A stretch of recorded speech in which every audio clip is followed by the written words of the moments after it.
Well, it's been a heck of a week, everyone. Tom Grisafi with AgBull Media, AgBull Trading.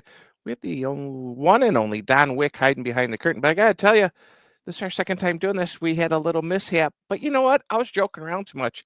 And there's some really serious things going on. Farmers are hurting financially. Our government may be shutting down. The government's saying they're going to give farmers money, yet the government's shutting down. So let's be serious about this until we start joking.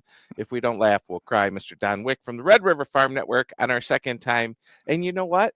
It always goes better the second time. You were doing so great too. Stage is yours, Mr. Wick.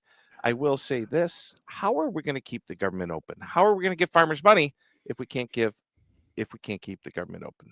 Well, starting with the government shutdown, we're due to run out of money or funding. The government would shut down as of midnight Tuesday, Tommy, or Wednesday morning. At this point, it looks pretty bleak on getting something accomplished without a shutdown.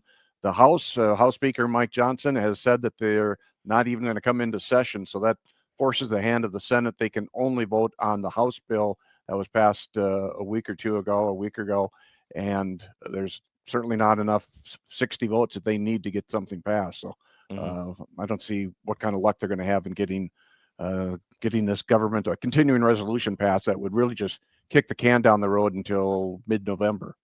Yeah, there's some tough things going on. I'll tell you what, if I could make a video to sum what the heck's going on in Washington, it would look like this. Are you ready, Mr. Wick? I Show made me. this myself. All right, let me see what we have here. This is what Washington, D.C. looks like. We're trying to keep it open. We're telling farmers we're going to give them money. We have tariff money coming in. This is what it's like right now in D.C.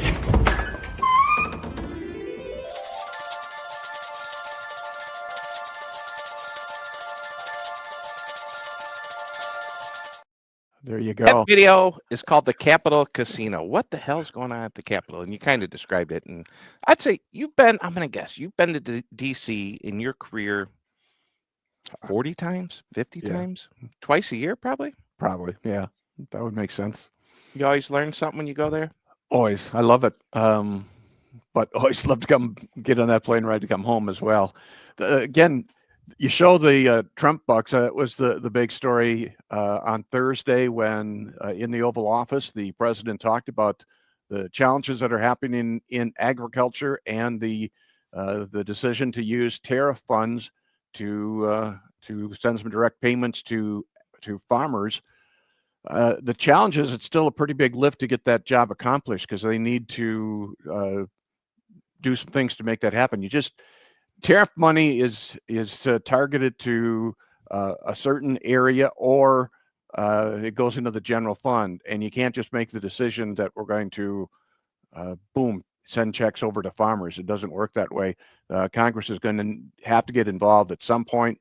The talk is the use of Section 32. That's an area where 30% of tariff revenues are going to USDA. That's a program that's generally been used when we've had some low commodity prices, and USDA wanted to build some demand, so they would buy commodities that would go into nutrition programs like school lunches and those kind of things. To tweak it to send direct payments to farmers, Congress would need to get involved, and it's likely that it would be late in this year before that would be accomplished. So the trick would be, how do we get that done? What vehicle are they going to use in Congress to deal with this? I think there's a story to be told, certainly, that there needs to be some kind of bridge to help farmers get through this time. When we get into next year. They used that one big beautiful bill and bumped up reference prices and did some things with ARC and PLC and crop insurance, but that doesn't take effect till next fall. So this is really that bridge they've been talking about to help farmers have that cushion to get them through this year and buy the inputs they need to get into 26. Yeah, operating is going to be tough. We have interest rates coming down a little bit, Don Wick. We have interest rates coming down just slightly, but not enough. I mean, interest rates dropped last week. They may go down a few more quarters. Agriculture has a much bigger problem than a quarter half point percent interest rate. I saw this picture on the internet of this farmer right here, and I would say he is pretty disconnected from what is happening in agriculture. We had a little mishap here. We had a mishap on the beef situation. This young lady right here started saying that maybe we would pay farmers. Maybe she didn't say it. Maybe it came from her staff. I don't want to misspeak. But we would pay farmers to retain heifers. What do you know about that, Mr. Wick? She said there would be some incentives to. She was in referencing the New World screwworm and talked about the beef supply and talked about incentives. I think that somehow got translated in the media of saying that we'd be paying farmers a check to add replacement heifers into the herd, those kind of things. You know how the media is. You know how Yeah. these reporters are and these radio guys. But and you know what? Everyone's looking for the new story, the new beat. But boy, did it affect the cattle market. It did. Cattle market traded limit up that day, Mr. Wick. So yesterday she was speaking in Kansas City. She talked about some of the same farmer assistance, the helping hand that Trump talked about, but she did clarify, at least in a news briefing after that USD or that Ag Outlook conference that was going on in Kansas City, just to clarify how that was going to be done. Again, she was talking about some kind of incentive, but it was not a payment that was going to be happening to cattle producers. She made it pretty clear she didn't want to interrupt the supply-demand situation in cattle, particularly when that's the one sector that's actually been making money.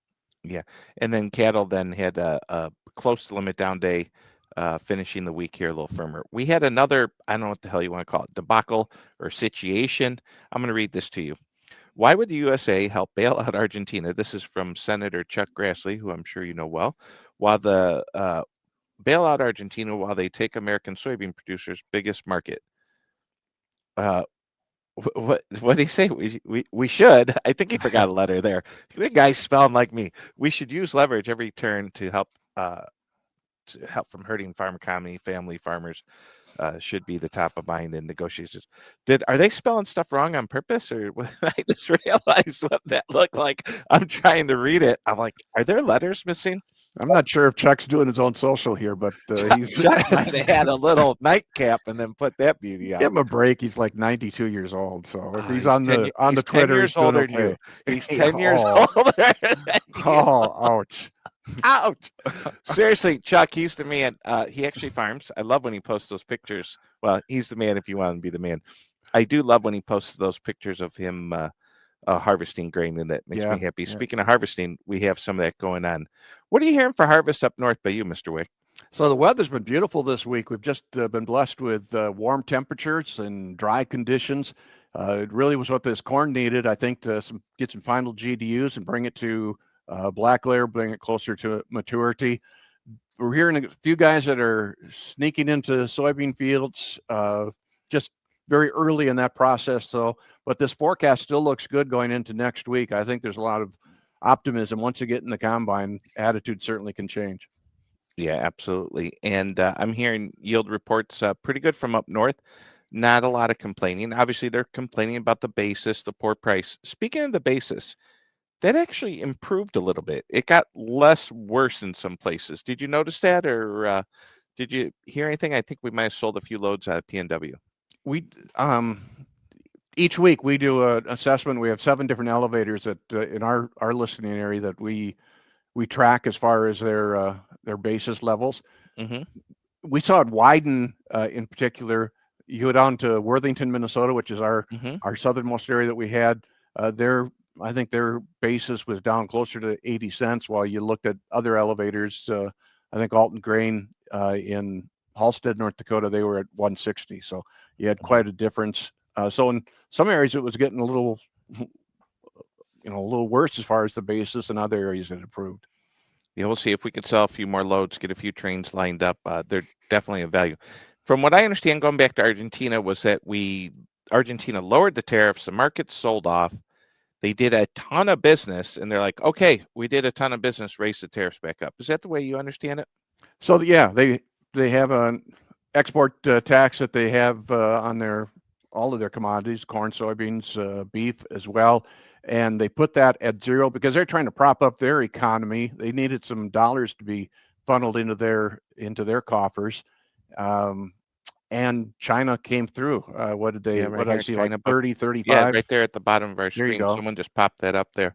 Look at it. I want to thank myself for that. China booked 35, or allegedly, whatever. They did some business, and All right, so let's talk It about reached a this. certain level that they had predetermined it would go to, and that it only took like what 3 days before they hit that limit, and then they dropped. So They it literally had a shows you how fire sale. aggressive China was, really. Yeah, that's what I'm thinking about. So China, they will take them all. All right. Now, if the rest of the world wants to go to South America, there's not going to be as many beans left. And at some point, there's some ifs and buts and maybes, but if we cut a deal with China and South America has a weather production problem, we will explode in the market. The speculator will buy it, the farmer will hold tight, the Trump bucks will be showing up. It's interesting how the Trump bucks affect the farmer's ability to market grain. It kind of, I'll just say it, I think it makes them worse at marketing because they're like, oh, this money bought me some time. Let's see if we can't catch a rally. Oftentimes they do, but if they don't, then they will have paid a lot of money to store grain to just be in the same problem they are here. And I think that's what so many ag lenders are worried about. But with that, the American farmer is the most optimistic person I know. And you don't farm for all these years they do being a pessimist, right? I mean, if you're going to be there like the world's ending Chicken Little all the time, you're only going to make it a few years. And these are going to be a tough couple of years. But usually, as you know, you've been in agriculture for a long time. We go through good cycles, bad cycles, good cycles. I just don't know what gets us out of this, Don. It's got to be demand, right? We can't just count on the prices going up. We need demand. We are too good at growing grain, correct? Obviously, I think farmers they're going to take that check when it comes their direction when this gets figured out. But they would all rather have it come from the marketplace. If the Trump administration went and said, let's do year-round E15, and we'd automatically have some demand built into that corn market, I think that probably would go a lot. It would be more welcome probably from producers than just cutting them a check. Yeah, absolutely. All right, as we finish up this week, what else is on your mind? We got weather up north looking pretty good. We got possible Trump bucks on the way. We still have a heck of a bull market in cattle, bull market in hogs. Gold and silver exploded higher at the end of the week. Folks, I don't know if you're watching gold or silver, but check that little coin collection of yours. Silver hitting $45, $46 an ounce. Gold approaching 4,000. Crude oil up $1.50 on Friday. Don, those are all things. When I say that, that's starting to sound inflationary with me. If we get commodities up like gold and silver and get energies to go for the ride, we have inflation at a time when the Fed's lowering rates. This could be interesting, couldn't it? Yeah, no doubt. Next week, we also have a stocks report and a small grain summary. Those numbers from USDA, will that have any impact? Or Oh, yeah. And obviously, what day is that report? Because if we shut down Tuesday? Tuesday, what's that? Tuesday. Yeah, you're right. So watch But the the math on shutdown wouldn't that happen one. until midnight, right? All right, let's make sure the math is mathing on that one. And um, yeah, I know shutdowns during harvest delay the data for all reports, financial reports, reports, crop conditions, export sales, the whole deal. Like the government shuts down, it's not a good thing. So we got a mixed bag. We got Trump bucks, the government's sending us money. And on the other hand, can we keep the government open? And with that, all right. If people like this and they like getting information like this, how do they get a hold of the one and only Mr. Don Wick? You can shoot me an email, don@rrfn.com. We have a weekly e-newsletter, goes out every Monday, called FarmNet News, and we like to think it's a pretty good snapshot in what's going on in the world of agriculture, whether it's policy or crop conditions, those kind of things. You can also go to our website, rrfn.com, and sign up there as well. All right, I'm going to put you on the spot. I'm not going to put the camera back on me, but I'm going to ask you something serious. If you could give a 15-second little speech of words of encouragement to the farmer at harvest, what would it be? I think we got some pretty big bushels out there. That's a positive. There's nothing like having some good weather at harvest time.